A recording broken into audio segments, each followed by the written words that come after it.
ያንተን ቤት ስትጠራጠር ቆይ ልትፈትሽ ትፈልጋለህ? ገባኝ። አንቺ ማርገሽ እኔማ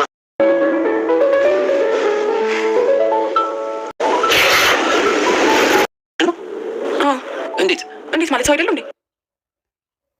ሲያልከው ሰው ማን ነው? እኔን የሚያውቀኝ ሰው ነው ወይስ ደግሞ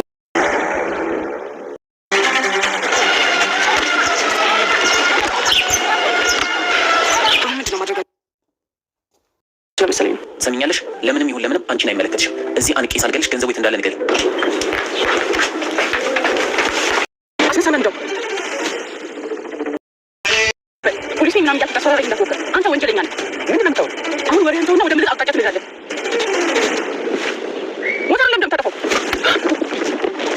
እህቷን ለማዳን ስትል ፖሊስን ለማገት ያሰበችው ሉላ እገታው ሳይሳካላት የሚቆጭሽን ነገር አታድርጊ በማለት እንግዲህ ፖሊሱ እጅ ላይ ወርቃለች። ገንዘቡን ካላመጣሽ ወይ አንቺን ወይ ባለቤትሽን እገላቸዋለሁ በማለት ያስፈራራት አጋቹ ቤዛ ዛሬ ላይ ብሩ የት እንዳለ እኔ ነግርሃለሁ፣ ሱራፌልም ምንም እንዳታደርግብኝ በማለት ለአጋቹ ተናግራለች። መርማሪው ዘገየ እንግዲህ የእህቱን ቤት ለመመርመር ቢሞክርም ነገር ግን መመርመሪያ ወረቀት አምጣና ትፈትሻለህ፣ ካለዛ ግን ቤቴን አትፈትሽም በማለት እህቱ ከቤት እንዲወጣ አድርጓለች። ሰላም ጤና ይስጥልኝ ውድና የተከበራችሁ ተመልካቾች እንዴት አላችሁ? እግዚአብሔር ይመስገን በጣም ደህና ነኝ። በያላችሁበት ሰላማችሁ ይብዛ እያልኩኝ ለዚህ ቻናል አዲስ ከሆናችሁ ሰብስክራይብ በማድረግ ቤተሰብ ሁኑ። እንዲሁም ነባሮች ተመልካቾቼ ላይክ በማድረግ ቪዲዮውን ጀምሩ። እስከ ቪዲዮ ፍጻሜም አብራችሁ ይቆዩ። ዛሬ ደግሞ ቤዛ ድራማ ክፍል 123ን ይዤላችሁ መጥቻለሁ። እስከ ቪዲዮ ፍጻሜ አብራችሁ ይቆዩ። በባለፈው እለት እንግዲህ እንዳየነው ቤዛ ታግታ ነበረ። የቤዛ መታገት እንግዲህ የት እንደደረሰች ያላወቁት ቤተሰቦቿ ማለትም ባለቤቷ ሱራፌል፣ እህቷ እንዲሁም ደግሞ ውድ ጓደኞቿ እነሳሚ ተጨንቀው ይገኛሉ። ሉላ ግን ፖሊሱን ስለጠረጠረችው የፖሊሱን መኪና በመከተል ፖሊሱ ቤዛ አለችበት ቤት ስለገባ ሉላም እዛ ደርሳለች። ሉላም እህቴን እንዴት አድርጌ ከዚህ ቤት ላውጣት እያለች እያሰበችና እየተጨናነቀች ትገኛለች። ፖሊሱም ባግተው እህቴን ሊሰጠኝ ይችላል ወይንስ ደግሞ ከዚህ ፎቅ ላይ እንዴት ነው እህቴን ማውጣት የምችለው እያለች እየተጨናነቀች ነው። የመጨረሻ ሀሳቧ ግን እጅግ አስገራሚ ነበረ። ፖሊሱም ወደ ቤዛ አለችበት ቤት ሲገባ እህቱ አላስገባም ብለው ነበረ። ልጅ ጋርና ሚስት ጋር ሄድ ብትለውም እሱ ግን ሊሰማት አልቻለም። ለምንድን ነው ዛሬ የከለከልሽ በማለት እህቱ ለምን አላስገባችኝም በሚል ጥርጣሬ ግድ ወደ ቤት ሊገባ ችሏል። ወደ ቤት በገባ ሰዓት እንግዲህ እርግብ አንቺ ነሽ ወይ በማለት በሽተኛ ልጇን ጠይቋት ነበረ። እሷም አዋጎቴ እኔ ነኝ በማለት ትነግረዋለች። እሺ አንቺ ከሆንሽ በማለት ሶፋ ላይ ቁጭ ሊል ሲል ነገር ግን ከኋላ ሌላ ድምጽ ይሰማል። እያለች ነበረ ቤዛ። ነገር ግን አፏ ስለታፈነ ብዙ ድምጽ አልወጣትም። ምንድነው ያለው በማለት ወደ እንግዳ ክፍል ሲያመራ እህቱ ከፊት በመቅደም አትገባም በማለት ትናግረዋለች። ለምንድነው የማልገባው? ምንድነው እዚህ ክፍል የደበሹ በማለት ይጠይቃታል። እርግብም በጓሮ በኩል በመምጣት እኔ ነኝ ውስጥ ያለሁት ልብስ እየቀየርኩ ስለነበረ ነው በማለት ትነግረዋለች። አጎትሽንም ማፈር ጀመርሽ ማለት ነው በማለት ይጠይቃታል። እናቷም አዎ እንግዲህ እኮ ልጅነት የለም በማለት ትነግረዋለች። በዚህም ተስተባብሎ ከበሩ ላይ ወደ ሳሎን ይመለሳል። ቤዛም ባጋቹ እጅ ላይ እያለች እንግዲህ እያስፈራራት ይገኛል። እዚህ ድምጽ አወጣለሁ ብትይ ማንንም አይከፍትልሽም፣ ማንም አያድንሽም፣ እመኝኝ እገልሻለሁ እያለ እያስፈራራ ነው የሚገኘው። ብሩም የት እንዳለ ተናገሪ ብትባልም እሷ ግን በፍጹም ብሩ የት እንዳለ አላቅም፣ ብሩ የለም ስለምትለው ብርም ምንም የማውቀው ነገር የለም በማለት ብትመልስም አጋቹ ግን ነገርኩሽ አምጪ በማለት ይነግራታል።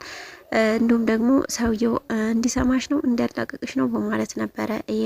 ማን ነው የሚያድነኝ ሰው ነው እንዴ እኔን የሚያውቅ ሰው ነው እንዴ በማለት ነበር ቤዛም ደጋግማ የጠየቀችው። የት ነው ያለ ነውም በማለት ጠይቃ ነበር። እንዲሁም ደግሞ ቤት ውስጥ ማን እንዳለ የማውቃቸው ሰዎች ናቸው ወይ በማለት ጠይቃ ነበር። ነገር ግን በፍጹም የማታውቃቸው ሰዎች ናቸው። ይሄ 40 ሚሊዮን ብር ምናልባት አሁን ላይ ለነሱ ቢሰጥ ችግር ሊፈጥር ይችላል። ምክንያቱም እውነትም ሰውየውን ገለውታል በማለት እነ ሱራፌል ስር ላይ ሊወርቁ ይችላሉ። ሱራፌልም እንግዲህ ይህን ነገር ተናግሬ በቃ ሚስጥራችን ይውጣና ቤዛ ትገኝልኝ እያለ ነው የሚገኘው። እንዲሁም በሄደበት ቦታ ላይ እንግዲህ እሱን እየተከታተሉት ይገኛሉ። ማለት የሚያጋጁ ጓደኞች ማለት ነው። ያለበት ቦታ ሆኖ ስልክ ሲያወራ ፎቶ እየቀረጹ እየላኩለት ነበር። ለቤዛም ያንን ያሳዩታል። ስልክ እያወራ ነው አየሽው አይደለ? አሁን ፍጻሜውን ገላችሁ ላኩልኝ ከምላቸው ይልቅ ከሞተ በኋላ ፎቶ አንስተው ተሚልኩልኝ አሁን ብሩ የት እንዳለ ተናገሪ በማለት እንግዲህ ወደ ሱራፌልም ደውሎ ብሩ የት እንዳለ ጠይቆ ነበረ። ነገር ግን ሱራፌል እኔ ምንም የማውቀው ነገር የለም፣ የምን ብር ነው እባክህን እንዳትገላት በማለት እንግዲህ ተማጽኖውን አሰምቷል። አጋቹ ግን ብሩን ማታመጡ ከሆኑ እገላቸዋለሁ፣ እነሱም እዛ ይገሉታል፣ አንቺም እዚህ ትሞቻለሽ እያላት ነው የሚገኘው። ሽጉጥ ደቅኖባት ማለት ነው። ቤዛም እኔ ስለ ብሩ ምንም ማቀር ነገር የለም፣ ግን ብሩን ሰው ልታሳክሙበት ነው ወይ በማለት ተጠይቃ ነበረ። ስለሱ አይመለከትሽም ሲል ነው የመለሰላት። ምናልባት እንደ እርዳታ ልታግዘው ትችል ነበረ። አሁን ብሩን አምጪ ባይላትም ለሰው ማሳከሚያ ነው ብሎ ተነገራት። ምናልባት ቤዛ የደግነቷን ልታግዘው ትችላለች። እሱ ግን በፍጹም ያንን ብር ካላመጣሽ እያላት ነው የሚገኘው። ሽንቴ መጣ በማለትም እንግዲህ ወደ ሽንት ቤት እንዲወስዳት ጠይቀው ነበረ። አንድ ትንፍሽላለሁ ብቴ አንለቅሽም እገልሻለሁ በማለት ያው ቤቱን ከፈተሸ በኋላ ወደ ሽንት ቤት ወስዷታል። ሽንት ቤትም እንግዲህ ለመዝለል እየሞከረች ነበር። ነገር ግን ስትቆይበት ከፍቶ ይገባል። ከፖሊሱም ከኋላ መቶባቸው ነበረ።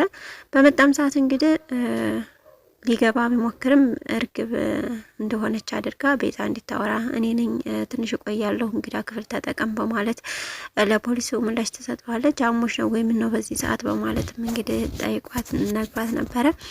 እሷም ደህና ነኝ በማለት ትነግረዋለች።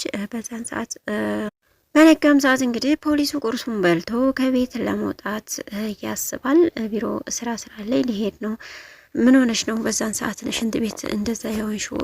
ደህና ነሽ? ያሞሽ ነበር በማለት እርግብን ይጠይቃታል። እርግብም እንግዲህ መቼ ተነሳሁ በማለት ትናገራለች። አዎ ረስቼው እኮ ነው ነግረኝ አስታወስከኝ በማለት ማለትም እሷ ስላልሆነች ያወራችው ቤዛ ስለሆነች ድምጽሽም መከታተል አልነበረም በማለት ነው እየነገራት ያው ያለውን ነገር አስታውቋል ማለት ነው። እህቱም እጅግ ነበር የደነገጠችው። መቼ እንዴት በማለት ነበር ጥያቄ ያከታተለችው። በቃ አሁን ሂድ ቢሮ እንዳይረፍድብህ በማለት ትነግረዋለች። ሉላም እንግዲህ እህቷን ለማዳን እየተፍጨረጨረች ነው የምትገኘው። ፖሊሱን ላግዘው ወይንስ እዚህ ላይ ወጥቼ እንዴት አወርዳታለሁ በማለት እህቷን እያሰበች ትገኛለች። በመስተ መጨረሻ ግን ውሳኔዋን ወስና ቢላ በመያዝ መኪናው ውስጥ ገብታ ትተኛለች። ኢንስፔክተሩም እንግዲህ ማለትም ፖሊሱ ለመሄድ ሲያስብ አሁን ወደ ምልህ ቦታ ብቻ ተወስደዋለህ በማለት ተነደዋለህ በማለት ታስፈራረዋለች። ፖሊሱም ሉላ የሚጸጽትሽን ነገር አታድርጊ በማለት ይነግራታል። ምንም ነገር አልፈልግም፣ እህቴን ካገትክባት ታመጣለህ፣ አሁን የት እንዳለች ብቻ ነው የምትነግረኝ፣ ካልሆነ እኔ ወደማዝ ብቻ ትነደዋለህ ብትለውም እሱ ሞተሩን ያጠፋዋል። ለሞተሩን አጠፋኸው ስትለው እንግዲህ ዞር ብሎ ቢላውን ይይዝባታል። እንግዲህ በቀጣይ ምን ሊሆን ይችላል? ያው ቢላውን ከነጠቀ በኋላ ያለውን ነገር ታስረዳውና ምናልባት ቤቱ እንዲፈተሽ ልታደርግ ትችላለች ሉላ። ቤዛም በሰላም ትወጣለች የሚል ሀሳብ ነው እንግዲህ ያለኝ። እስካሁን አብራችሁ ስለቆያችሁ እጅግ በጣም ነው የማመሰግነው። በሌላ ቪዲዮ እስከምንገናኝ ቸር ቆዩ እያልኩ እዚህ ጋር አሰናበታችኋለሁ። ሰላም ለሀገራችን፣ ሰላም ለሕዝባችን ይሁን።